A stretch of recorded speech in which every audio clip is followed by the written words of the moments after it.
Is it better for a man to have chosen evil than to have good imposed upon him? Anthony Burgess. Good morning, guys. Welcome once again to our reading and analysis meetings. On this occasion, Paula and me, Anna, we would like to introduce you A Clockwork Orange. Yes, possibly this name sounds like familiar to you by the film directed by the famous director Stanley Kubrick. However, at this time we're going to talk about the book. This masterpiece, which is like full of questions, violence, moralistic stances, and a linguistic adventure into the disturbing world of ultraviolence. It was written by Anthony Burgess in 1962 in a problematic context in England, because this country was like in a social and political imbalance. The counterculture of the 1960s, police abuse, and yes, the reign of the greatest wife are just one of the many elements that inspired the creation of this book. So, a curious fact that we like to mention is that Burgess hated the creation of this story. He hated the book because, according to him, the 0.0001% of his readers really understood the message. So, which like it was that it is possible to transform violence into creation. But apparently, most of the readers, and especially those who came from America, built a notion about that violence. In this sense, they believe like faithfully in the romantic vision of violence. So, without any further ado, we recommend this book because it is like a wonderful linguistic experience, and the scenarios will make you shudder. Let's start with this analysis, and we hope you enjoy it. Okay, this is an already used book that I bought downtown. It seems to me that it is in very good condition. On the cover it has some images and screaming and some flames. On the back cover we find the synopsis and like a warning that this edition contains the controversial last chapter that was not published in the first edition of the book. And we also have some comments from other authors or famous newspapers. When I saw the cover for the first time, it seemed a little uneven because it looks like a collage with randomly chosen images. However, when you read the book, those images completely make sense. I agree with you, Paula. In fact, curiously, I got the same book edition that you have from the publishing house called Morgan, and exactly in the same conditions that you did. However, my first impression was a little different because I had already had the opportunity to read this book, but its version in Spanish. And when I see these pictures of the men screaming and the flames and this stuff, this remind me the experience that I had for the first time when I read the book. Because I remember going through a very confusing time in my life, and the fury and violence that it is reflected on the cover. And in the story of the protagonist, Alex, made me believe that maybe that was my natural state. You know what I mean? As if I don't belong anywhere, and as if I am evil by nature. So I found that relationship between image and word quite interesting. Okay, Anthony Burgess, also called Joseph Kell. His original name was John Anthony Burgess Wilson. He was born in February 25, 1917 in Manchester, England, and he died in November 22, 1993 in London. He was an English novelist, critic, and a man of letters. He was recognized by his fictional explorations of modern dilemmas that combined with moral earnestness and a note of the bizarre. In the 50s, he had experience teaching because he was trained in English literature and phonetics. Burgess taught in the extramural department of Birmingham University. Also, he worked for the Ministry of Education and was English master at Banbury Grammar School. He then served as educational officer in Malaya and Borneo, where he wrote 3 novels with a Malayan setting. And finally, when he was back in England, he became a full-time and prolific professional writer. His most famous novel is A Clockwork Orange. Okay, we are already approaching into the deep analysis of the book. So for this reason, we have decided to propose the following thesis statement for this analysis, and it says, in A Clockwork Orange, Anthony Burgess illustrates how psychoanalysis influences the political implications of ultraviolence according to the modern literary movement and anarchic context in England. Okay, so first of all, I would like to mention that this thesis statement is the result of an approximation related to some topics about the social, political, and economic crisis that we are living currently in Colombia. And for this reason, we think it is necessary to address some issues to understand them from a political, psychological, and historical position that can be analyzed from any context. But in this case, Paula and me, we want to analyze this book as a way to present the implications of violence, or well, ultraviolence, as a result of a very complex process that can be understood and analyzed as well. So this violence is not something that is only in the book or that has only appeared in the context of the practice in Colombia. On the contrary, we think that this implies a defined and varied political position, and that finally, through literature, it allows us to follow up on this. As we mentioned, today we come from the position of Burgess and from all that it implies.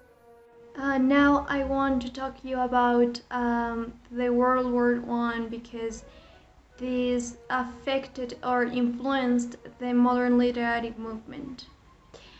The horrors of this World War and its accompanying atrocities and senseless became the catalyst for the modernist movement in literature and art. So some modernist authors felt betrayed by the war, believing that institutions in which they were taught to believe had led the civilized world into a bloody conflict. So these authors no longer considered these institutions as reliable means to access the meaning of life, and therefore they turned within themselves to discover the answers. The following are the characteristics of modernism, which was the literary movement which Anthony Burgess belonged to. First, it marked a strong and intentional break with tradition. This break included a strong reaction against established religious, political, and social views. People in that time believed that the world was created in the act of perceiving it, so the world was what we said it was. Also, there was no such thing as absolute truth, because all the things were relative. There was not connection with history or institutions. People had the experience of alienation, loss, and despair in that time, and there was like a championship of the individual and a celebration of the inner strength. Anthony Burgess came of age as modernism was approaching its peak, so the movement influenced much of his writing and music. As a young man, he was inspired by writers such as James Joyce and T.S. Eliot. The modernist literature aimed to disrupt the established patterns of novel writing and poetry. So, for example, in realism, we found omniscient narrators, linear structures, and external descriptions. But in modernism, we saw subjectivity, fractured plot lines, and a focus on the internal thoughts of characters that was inspired by the rise of psychoanalysis.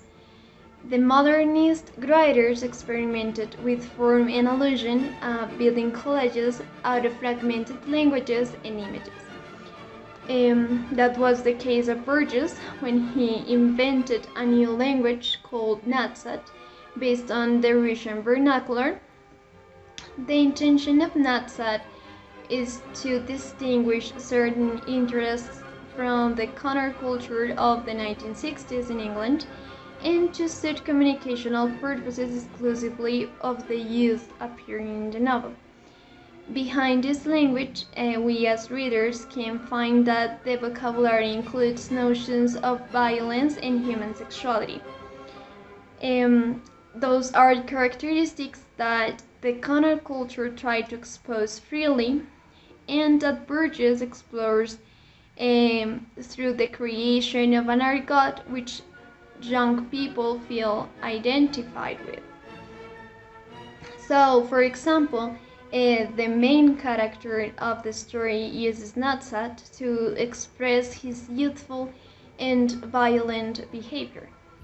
On the other hand, we have to understand that the genre of this book is cataloged or designated as contemporary fiction novel, because books in the contemporary fiction genre are made up of stories that could happen to real people in real settings. They usually take place in the same time period the reader is living, I mean the present, with things that are currently or could be happening in the same period. But in this case, this novel is cataloged as a dystopian novel as well, because the dystopian literature is a form of a speculative fiction that began as a response to utopian literature. A dystopia is an imagined community or society. It means that the book setting doesn't exist, that is dehumanizing and frightening. It is like an antonym of utopia, which is a perfect society.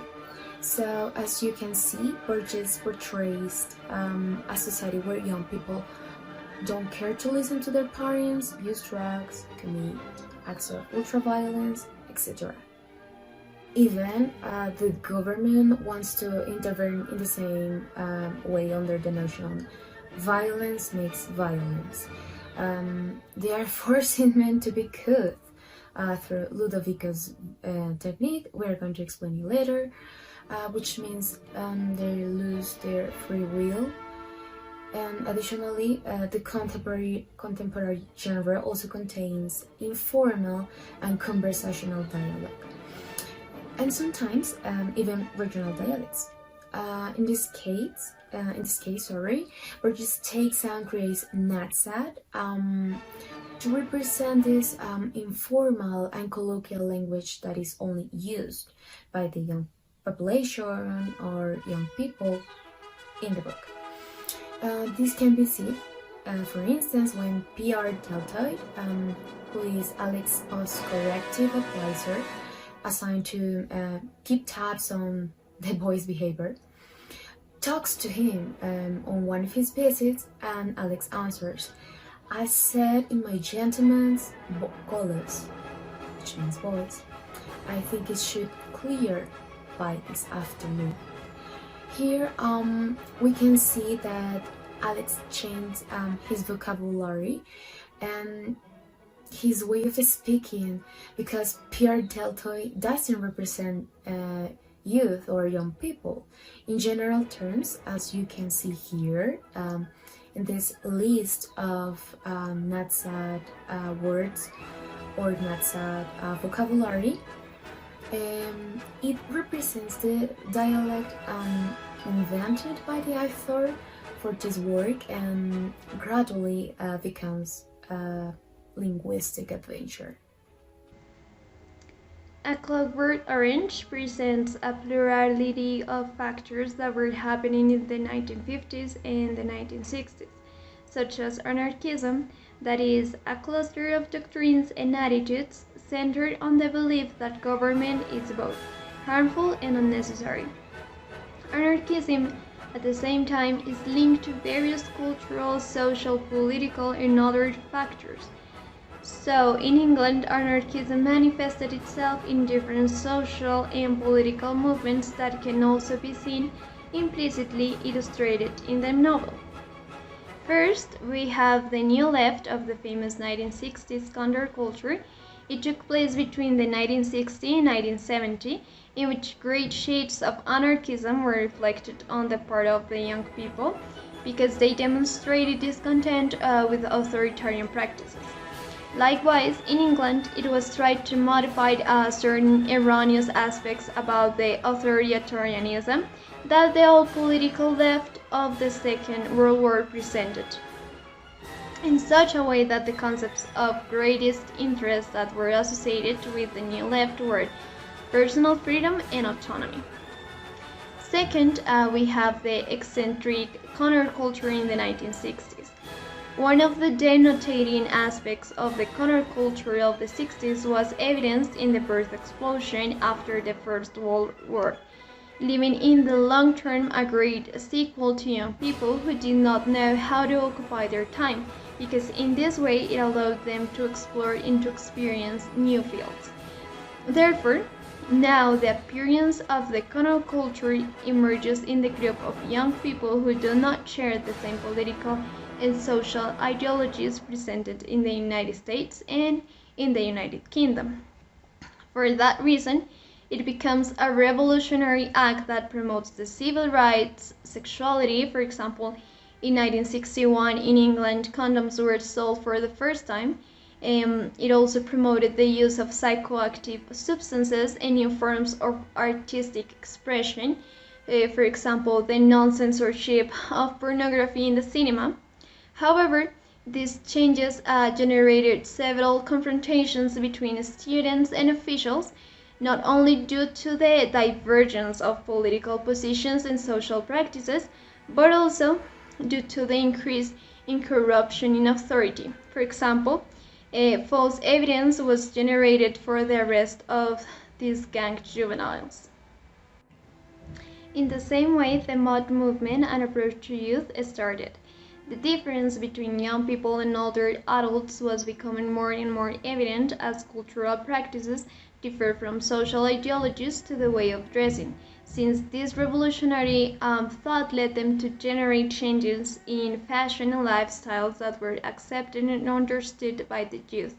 Such changes could be evidenced in the appearance of the mod movement, the modernist movement, as a culture that emerged in the late 1950s in London until the late 1960s.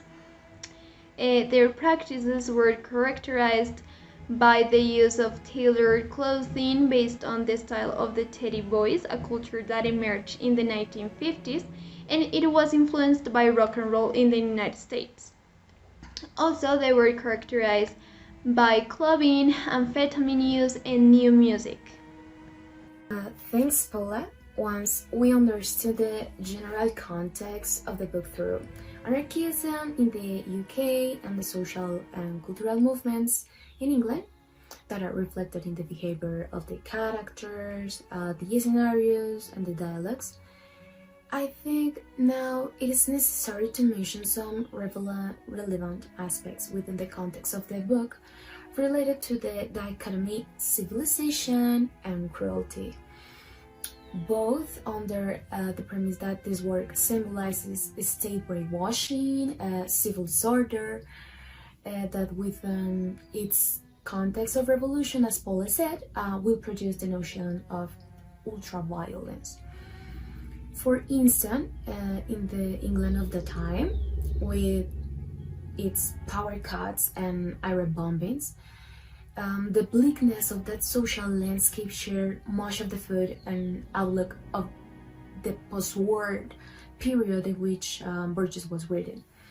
Therefore, it portrays the world of adolescent violence and governmental retribution. So this is related to the world of adolescent violence as acts of ultraviolence and cruelty, and governmental retribution as punishment imposed as a convicted criminal for purposes to improve society and build the notion of civilization, regardless of whether man loses the choice to decide for himself. In this regard, we are going to understand ultraviolence as random acts of violence at random with no justification or any argument. We can see that Alex and his drugs, P, George, and Dean, are the representation of this part of the dichotomy mentioned above. Alex clarifies as it follows in this quote.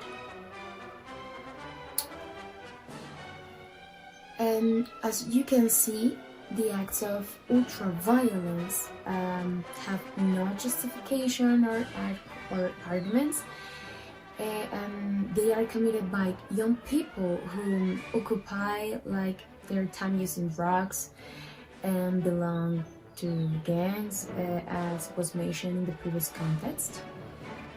And so finally, from the perspective of adults, this is a symbol of cruelty because, for instance, in chapter 2, an old man who is drunk in the street says, "It's a stinking world because it lets the young get on the old like you don't. And there's no law nor order no more." So next, the answer is this, as you are going to see in this video. And as you can see, is the act of ultraviolence.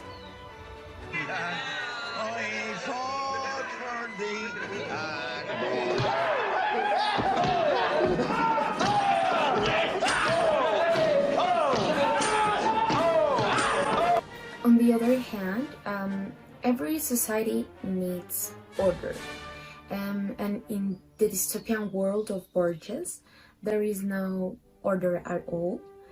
So for this reason, the state and the media try to establish certain means to improve society.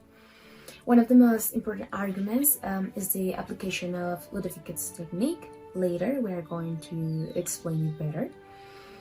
In Alex, here they try to correct the pleasure produced by the acts of violence in the protagonist to turn it into physical pain. That is, they will make the protagonist feel bad when he just thinks of performing an act of violence.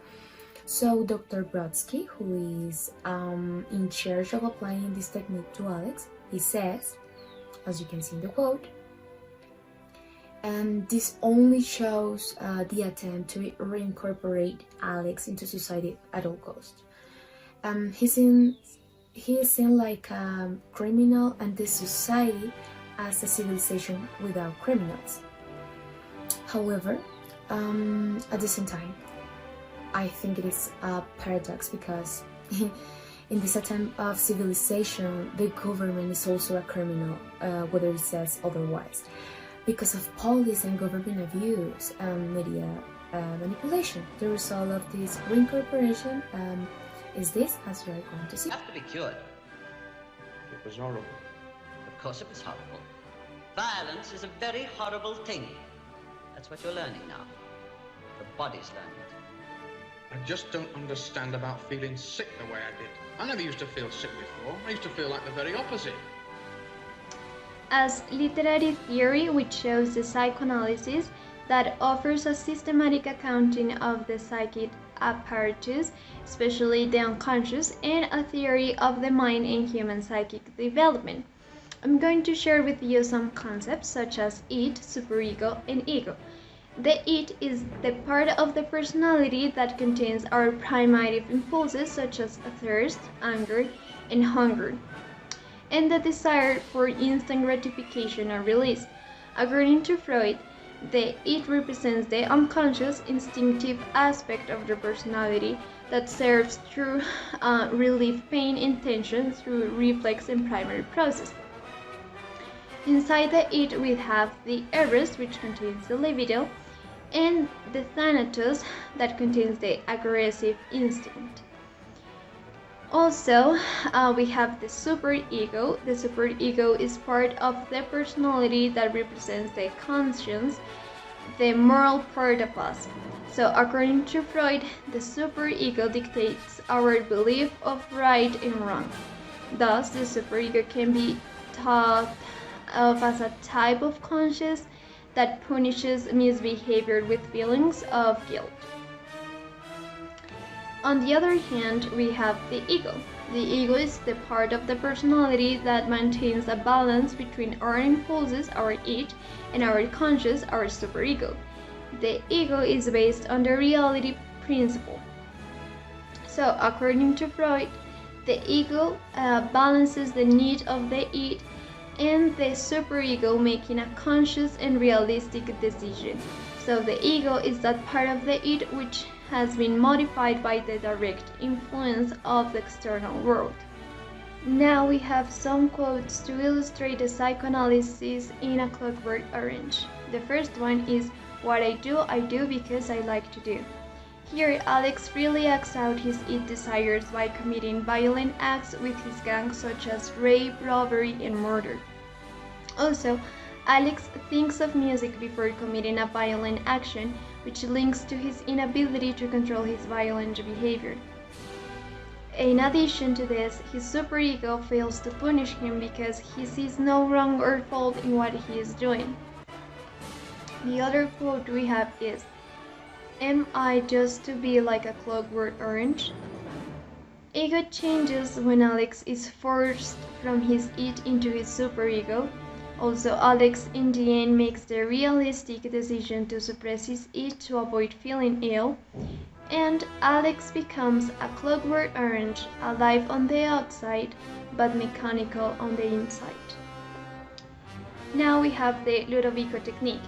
It is a fictional aversion therapy that consists of giving a drug to the subject and subjecting them to intense depictions of violence, sex, etc.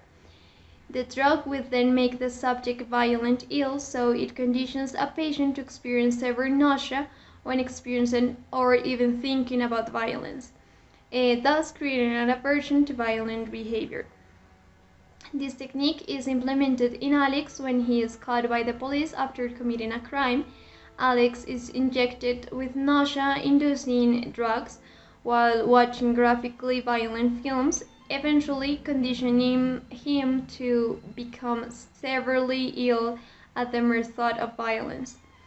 As an unintended consequence, the soundtrack to one of the films was Beethoven's Ninth Symphony, so Alex is unable to enjoy his beloved classical music as before.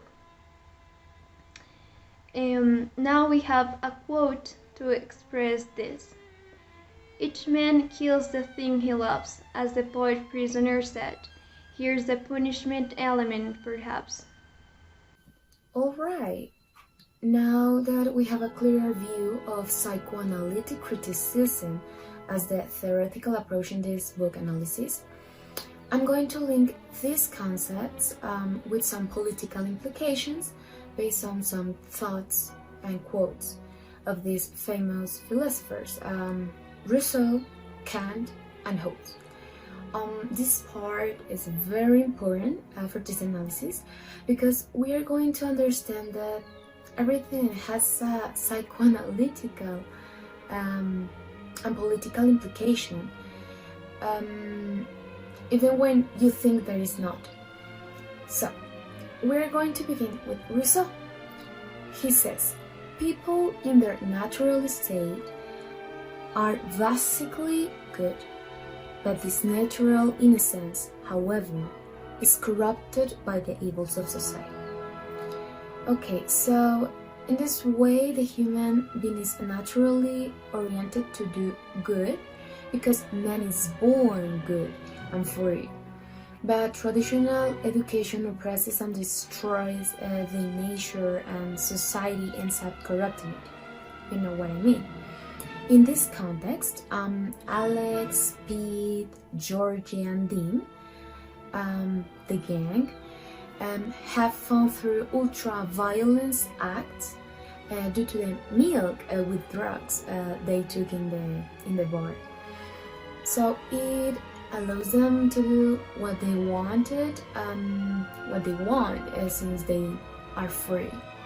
For this reason, according to Rousseau, we are going to say that Alex's ID is naturally good, but it is corrupted by the drugs and Ludovico's technique, which first of all are going to condition Alex's natural behavior, and then are going to force him to perform acts that are not contemplated in his natural state.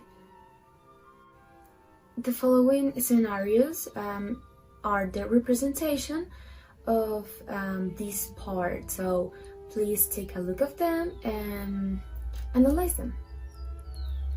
On the other hand, Kant is going to express in his work that there are good and bad forms of government.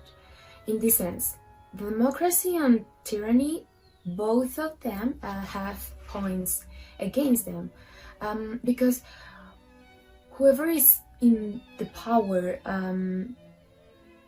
it's going to be in favor where he or she suits them best. So, for example, the party of which F. Alexander is a member, the writer victim of an attack made by Alex, uses Alex against the other party, like for having performed the treatment that had been bad for him, so bad. It also shows how the minister of the other party, after having used him for his experiments, makes him believe that they want his safety to prevent him from turning against him, and thus get the support of the people. Here we can see a manipulation of superego's aspect. Why? Because there is a constant attempt to define what is right, what is wrong, according to the interest of the different characters, and thus to conclude that it is wrong to correct the behavior, it is against his will, or it is right to correct behavior because that makes us a better society. So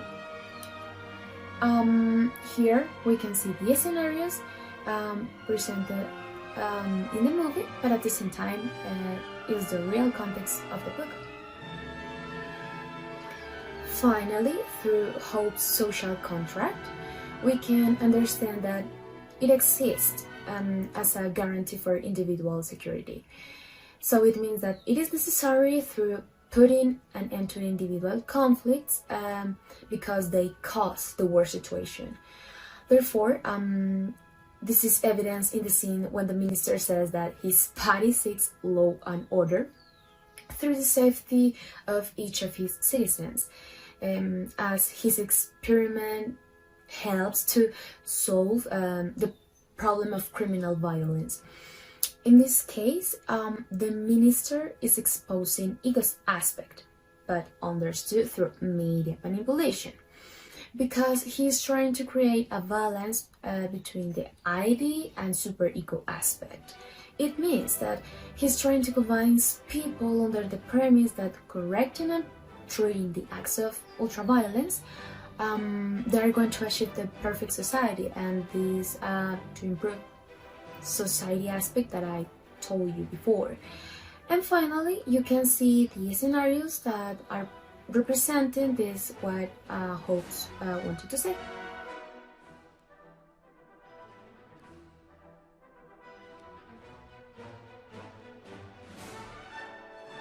This is a story about a teenager named Alex who lives in Britain during a time when gangs of boys rule the streets at night. Alex is the leader of a small gang who robs houses by pretending to be travelers in need. In fact, they enter the house of a writer, beat him up, and rape his wife. However, as the gang tries to rob an old lady, the police are summoned and Alex is left behind to take the fall. Alex is sentenced to prison for an extended time in which he tries to find a way to get out early. He hears of a new experimental treatment that is supposed to cure criminals of their desire for criminal acts. Alex is chosen to be the first prisoner to be put under this new treatment and is taken to a special facility under the watch of Dr. Brodsky. They tell him that he'll be watching a series of films, and at first he's very excited about this. They give him a shot and strap him to a chair before watching the films. However, the films are disturbing, often showing people getting killed. Alex begins to feel sick each time he sees these horrible acts. This continues over a 2-year period. But over time, Alex's behavior and thoughts change. He wants to no longer think about doing bad things because he doesn't want to feel sick. At the end of the treatment, he is shown off to government officials and the press and is pronounced cured. When Alex is finally released, he goes home but finds that his parents have brought in a tenant. After running away from his family, he decides that life is too hard and he wants to commit suicide. Stop. Sorry, we are not going to tell you the end of the story. If you want to know it, adventure yourself to read the book. The idea was to present in general terms what happened in the book. And that's it. I'm sorry. Well, now that we have a structured approach to the novel and its implications, today we have brought some special guests for you, and we want to introduce them to you. Hello, my dear drugs. My name is Alex. I'm the vicious leader. I'm a shaker who occasionally go to school with a day and then make me all in and out and crashed by no shit. I love classical music because I found that the acts of ultraviolence in music provide me pleasure. I'm serious with you, brothers, over this. But what I do because I like to do it. Despite my acts of violence and my constant bitka against the law, the Soviets, and the government, I went to a very place where I was subjected to an experiment that would condition my learning for violence. Here, I felt so much pain in the moment when I thought of blasting with somebody, and even the beauty of the botchka kissed me, and the old in and out could not even nestle anymore. My name is Eva Alexander. I'm a writer. I was reading my novel A Clockwork Orange, which is an activist polemic against reclamation therapy. I met Alex for the first time when he broke into my cottage, destroyed my novel, beat me up until almost killed me, and raped and murdered my wife. I always considered Alex deserved a punishment, but it was out of proportion. To turn him into something other than a human being, he has no power of choice any longer. He's committed to socially acceptable acts, a little machine capable only of good. And I see that clearly, that business about the marginal conditionings. Music and the sexual act, literature and art, all must be a source now not of pleasure, but of pain. I pity you. I saw huge potential in you, little boy. We could have overthrown the government, but you joined them. Good morning, everybody. I'm Dr. Brodsky, the state-employed behavioral scientific in charge of administering LUDOVICO's technique to adults. I'm short, fat, and hairy, with thick glasses and a rather sadistic temperament. I often laugh at Alex's suffering.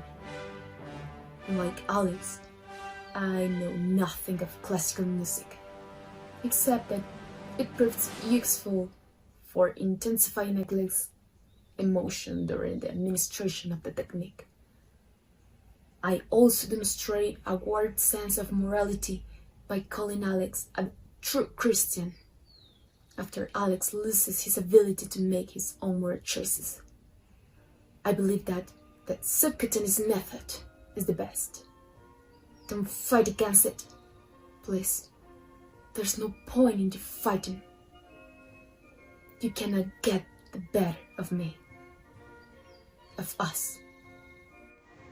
I'm sorry, Alex. I hated what you turned into.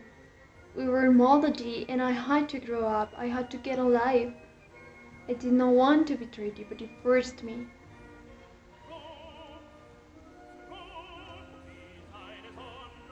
I have a Xena now. I know you hate that. I was always the one who tried to cool things off. I was the most even-tempered and conciliatory member of our jerks. But I was tired. I was tired of the 20-to-1, the ultraviolence. I was tired of always supporting your glooping ideas. I hope my new Jasmine inspires you to be a better Beck. Thank you very much to all our guests and their eccentric interventions. Well, now to close, I would like to recommend that if you have not read the book, you must have the opportunity to do so, because as you can see, it is a good opportunity to analyze different points of view that can be analyzed together as well.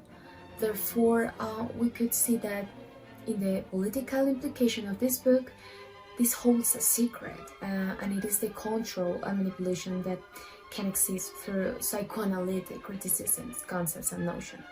But maybe it is not a secret. Additionally, although the book doesn't portray the specific details of its current context, it will always be influenced by it, and not only this book, all the books. I want to thank you for your attention and remind you that when a man cannot choose, then he ceases to be a man. Thank you, Anna. And now, as a second conclusion, we have that the literary movement and the anarchic context in which the novel was written definitely influenced the story. First, modernism gave Burgess the liberty to explore with language, as we could see in the creation of Natsat. Also, it allowed the author to explore the inner thoughts of the characters based on some ideas of psychoanalysis. And second, we can see through the characters the influence of anarchism in the novel, as it has as protagonists these rebel young boys that were against the government and just follow their rules.